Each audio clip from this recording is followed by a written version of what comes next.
Saya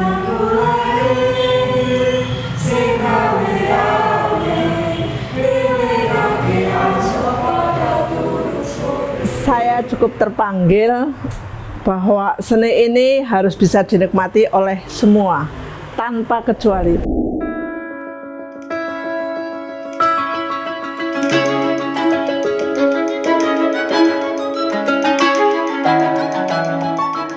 Saya berjuang betul untuk mengenalkan alat musik gundengan ini kepada anak berkebutuhan khusus, tunarungu dan yang intelijensia. Ketika anak tunarungu saya latih, memang mereka tidak mendengar, tapi bisa merasakan melalui getaran.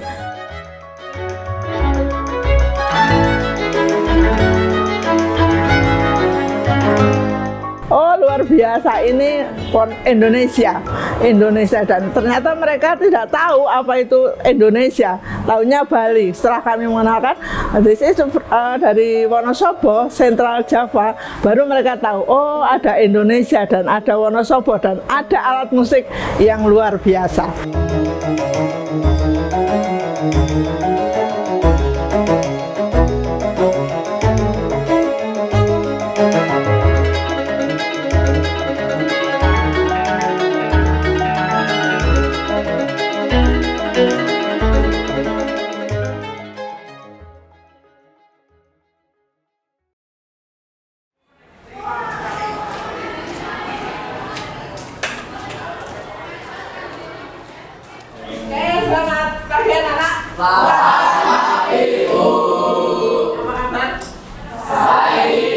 Assalamualaikum warahmatullahi wabarakatuh. Salam sejahtera untuk kita semua.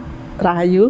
Perkenalkan, nama saya Mulyani. Saya asli Lamuk Kaliwiro, Wonosobo. Selama ini saya bergerak di bidang ekonomi kreatif, khususnya di batik dan ekoprint. Selain itu juga ada craft tentang bundengan, di mana bundengan itu saya buat miniatur, kemudian digunakan untuk souvenir oleh pemerintah daerah. Selain saya sebagai pelaku ekonomi, sebenarnya saya adalah guru.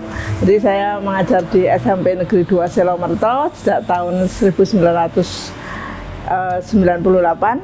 Saya mengajar seni budaya dan saya juga melatih tari di Yayasan Ngesti Laras Wonosobo sejak tahun 1992. Kemudian selain itu saya dulu masih mengajar ekstra di berbagai sekolah untuk pelayanan seperti FS2N, kemudian penerimaan tamu dan sebagainya, juga ekstrakurikuler. Saya sebenarnya belajar untuk membatik. Awalnya kami mengenalkan diri untuk dengan teman-teman dari Sekar Langit di Lamuk. Saya itu mengajak ibu-ibu muda untuk mengenal batik awalnya. Kemudian mereka, karena ibu muda, motivasinya adalah pemberdayaan perempuan, karena setelah mereka masak selesai akhirnya duduk-duduk itu kan kurang produktif. Kami mengundang guru Mbak Yohana waktu itu untuk mengenalkan bagaimana sih membatik yang betul. Maka kami membentuk sebuah paguyuban yang diberi nama Sekar Langit. Nah, Sekar Langit itu membuat motif-motif yang khusus, yang spesial, di mana batik itu tanpa lengkung. Jadi kami membuat batik yang tanpa lengkung, karena menurut saya batik ini selama ini kan keindahannya melalui lengkung, tapi bagaimana kita mencoba keluar dari zona nyaman, membuat batik yang tanpa lengkung. Nah, setelah membatik, kebetulan kami bergaul dengan banyak orang. Saya diawali dari COVID. Dari COVID kami berpikir, saya selaku guru, untuk ujian praktek itu apa gitu. Kemudian saya eksplorasi bahwa saya pernah mendengar ekoprint itu, lalu saya mencoba mempraktekkan di SMP. Kemudian saya praktekkan yang teknik ponding. Teknik ponding itu ditutup. Jadi ekoprint itu ada dua teknik, yang pertama ponding dan yang kedua stem.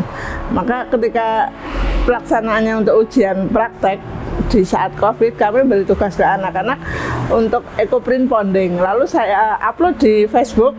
Saya dimotivasi oleh teman-teman belajar yang STEM. STEM itu yang dikukus. Saya mengatakan saya tak belajar konsentrasi di ponding, tetapi karena saya penasaran, kami mencoba dulu. Lah waktu mencoba itu kami mungkin ada 20 kain ya, itu tidak keluar warnanya sama sekali. Dikukus tidak keluar warnanya, dikukus tidak keluar warnanya. Saya langsung tertantang dan diberitahu oleh teman saya untuk mengikuti pelatihan.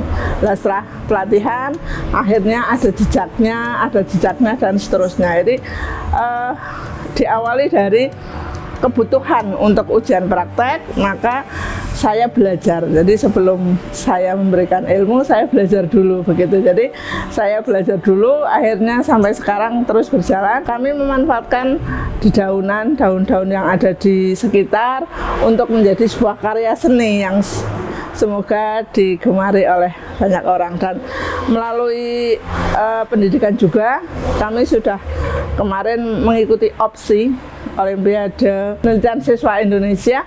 Itu kita mengenalkan ekoprint dengan teknik ponding dan masuk finalis di Jakarta, anak-anak SMP 2 Silomerto.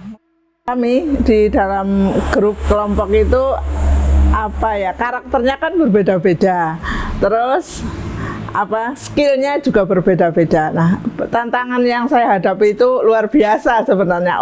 Orang melihat kok penak temen ya batik gitu, sebenarnya tidak, karena tantangannya cukup luar biasa. Pernah ini di yang batik ya, khususnya batik sudah kami beri motivasi, ini bentuknya harus seperti ini, caranya seperti ini. Itu ternyata gagal. Ada 10 kain yang gagal karena seharusnya belum dicelup, itu sudah dicelup warna. Jadi warnanya sama sekali tidak sesuai dengan harapan. Nah, tapi saya berpikir semua mungkin kesalahan saya dan kurang kesabaran saya, maka itu harus diganti, dan menggantinya karena nyanteng itu kan cukup lama, sehingga perlu waktu lama lagi untuk selembar kain. Belum lagi ibu-ibu kesibukannya luar biasa. Kadang yang kelompok yang satu sudah datang, yang lain sebentar saya masih nyuci, ada lagi sebentar anak saya rewel lah.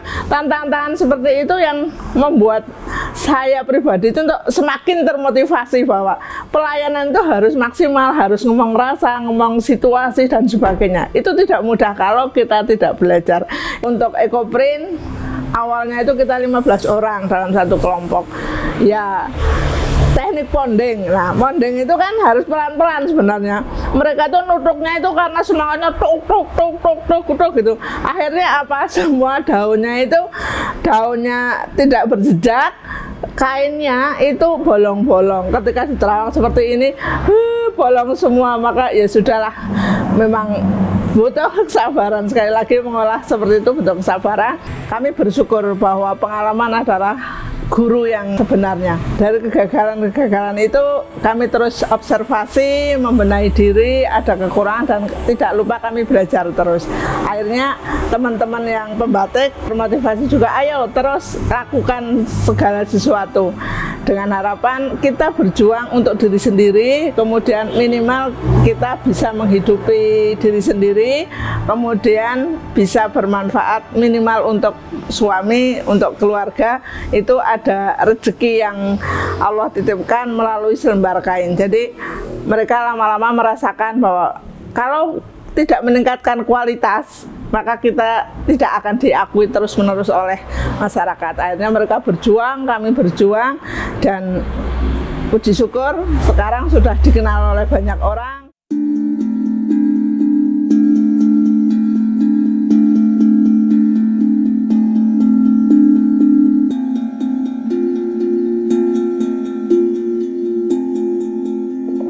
Saya mempelajari seni tradisi yang ada di Wonosobo, konsentrasi 2, yaitu topeng lengger dan bundengan. Saya belajar tari topeng lengger kepada guru-guru saya, ada Mbak Wiwin, ada Mas Bun, ada Mas Dwi, dan teman-teman seniman yang luar biasa.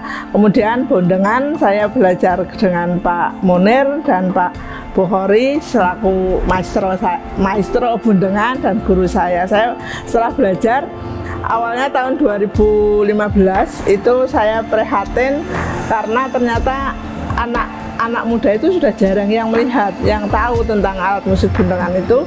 2016 saya belajar ke Pak Bohori dan Pak Munir, lalu kami mohon izin kepada beliau, Pak, mohon izin saya akan mengenalkan Bundengan secara masif kepada generasi muda. Terus beliau mengizinkan dan saya terus belajar, selalu konsultasi. Akhirnya melalui ekstrakurikuler di sekolah kami mengenalkan alat musik Bundengan itu, dan di samping itu di Sanggar juga ada. Kemudian melalui ekstra itu kurang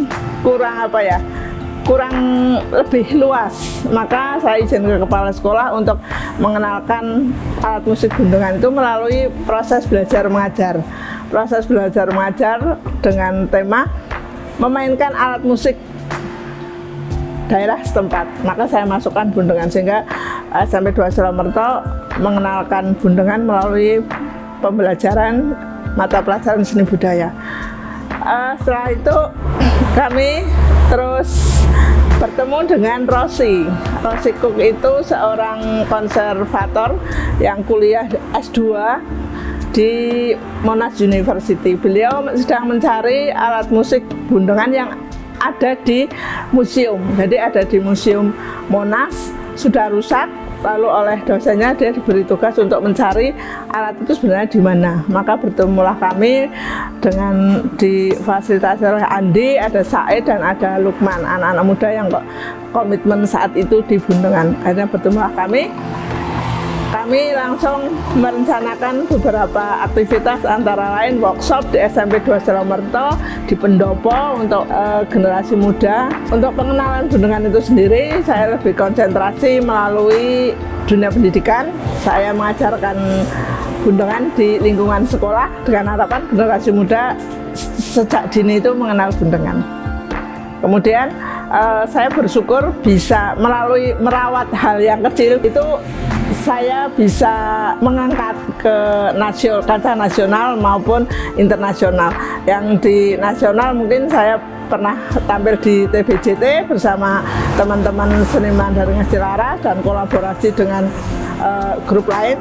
Kemudian ke mancanegara kami pernah ke Sydney, Melbourne, kemudian Thailand, terakhir ke Jerman. Di Jerman sebenarnya kita mengangkat musik Bundengan melalui film.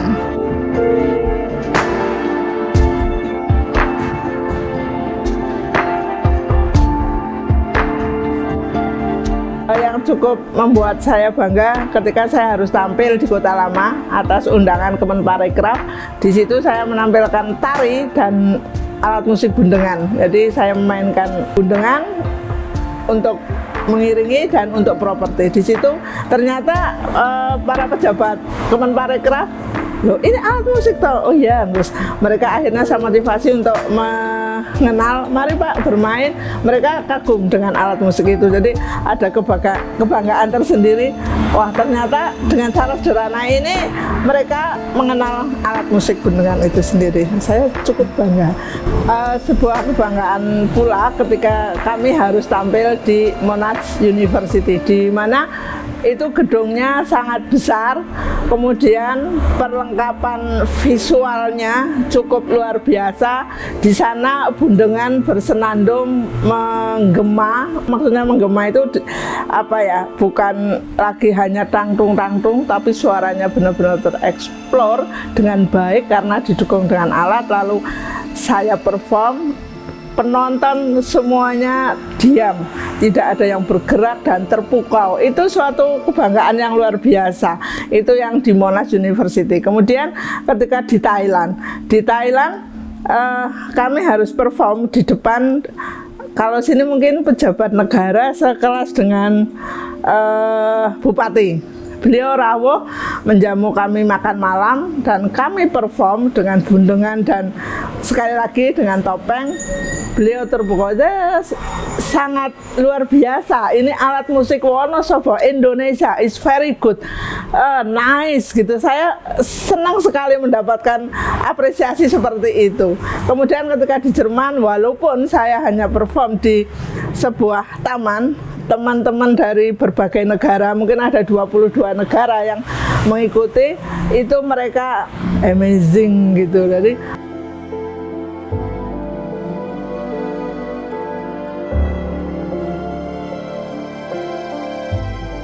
pada anak-anakku yang saya sayangi, kasih, terus belajar untuk menari. Karena dengan menari sebenarnya kita bisa mengolah budi pekerti.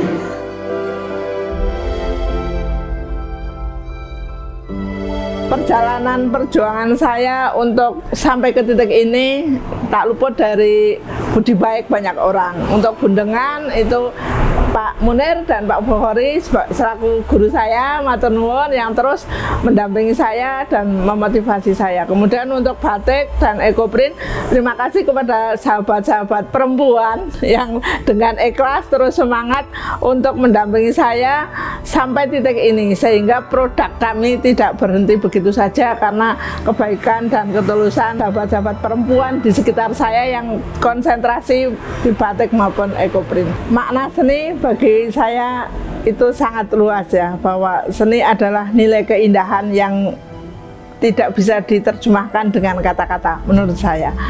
Tetapi seni itu bisa dinikmati oleh orang lain ketika melalui sebuah karya, dan saya membuatnya melalui tari, kemudian ada vokal melalui musik. Kecintaan saya terhadap seni tidak hanya sampai di situ di seni pertunjukan, tetapi saya tuangkan juga di dalam batik. Jadi seperti seni itu sendiri, contoh saya mempunyai motif ini karika, mungkin orang lain wah hanya seperti itu, tapi saya mengejawantahkan rasa seni saya itu pada satu motif ini. Contohnya ini ada empat daun yang di bawah ini sebenarnya lambang nafsu manusia, yaitu mutmainah, sufiah, amarah, dan lawamah di sini. Kemudian ini yang menjurus tiga ke atas ini tentang angan-angan, cipta, nalar, dan pangerti. Apapun yang kita lakukan dalam pengolahan nafsu ini, kita tujukan hanya ke atas, yaitu kepada Tuhan Yang Maha Esa. Inovasi yang kami lakukan untuk ekoprint, khususnya ekoprint itu kita tidak hanya sekedar menata daun, tetapi kami juga kadang punya nilai filosofi khusus, sehingga narasi-narasi itu yang meningkatkan harga atau nilai ekonomi lebih bagi para peminat. Contoh saya membuat seperti ini.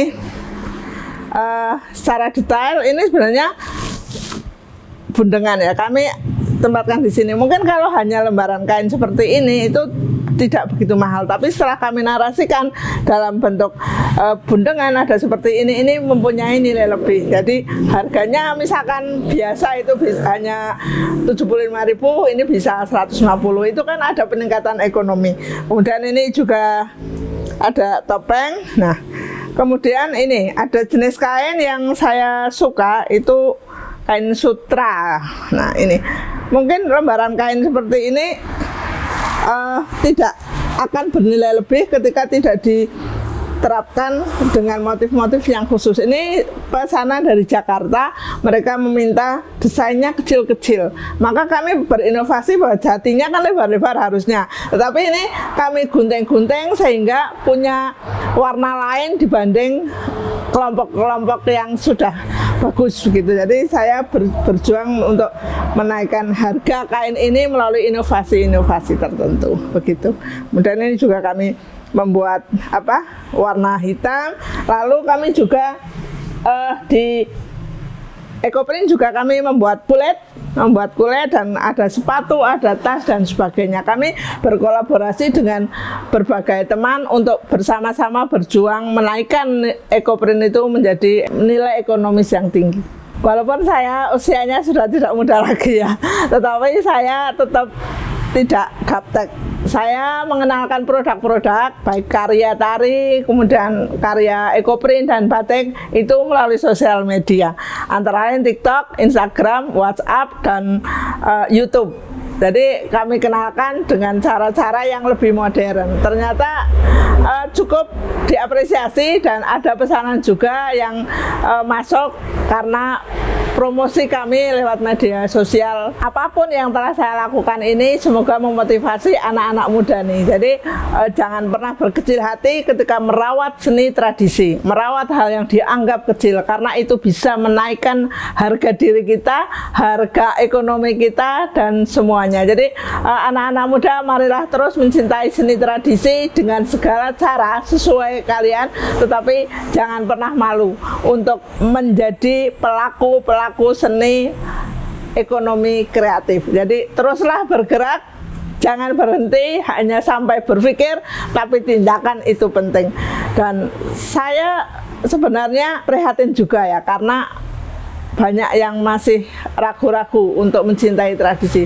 Tetapi di satu sisi saya juga cukup bangga karena ada beberapa generasi muda yang terus berjuang di garda terdepan bagi mereka. Contohnya itu ada anak disabilitas yang tetap dia berjuang konsisten untuk mengenalkan seni tradisi tanpa lelah. Jadi saya cukup bangga bagi anak-anak muda yang terus berjuang. Teruslah melangkah dan jangan pernah berhenti melakukan sesuatu untuk negeri yang kita cintai ini.